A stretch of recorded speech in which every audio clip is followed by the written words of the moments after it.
La Banque centrale sud-africaine prévoit une croissance nulle en 2017. Le pays évite de peu la récession, mais cet affaiblissement économique est la conséquence directe de la baisse des cours des matières premières. S'il lui est reproché de ne pas avoir su engager des réformes profondes, le président Jacob Zuma estime que ce ralentissement concerne aujourd'hui une grande partie du continent africain.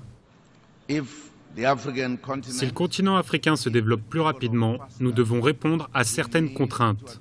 Cela inclut l'insuffisance des infrastructures, la forte dépendance aux produits primaires, une forte exposition à la volatilité des prix des matières premières, des investissements limités dans la recherche et le développement et la faiblesse des investissements du secteur privé.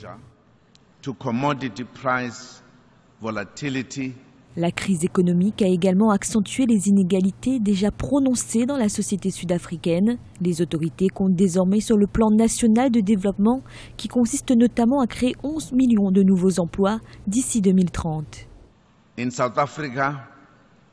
En Afrique du Sud, nous avons mis en place un plan national de développement qui est aligné sur l'agenda 2063 de l'Union africaine, ainsi que les objectifs des Nations unies pour le développement durable. Au cœur de notre plan de développement, l'accent est mis sur l'éradication de la pauvreté et l'élévation du niveau de vie de notre population. Notre plan national est également aligné sur le plan d'industrialisation de l'Afrique.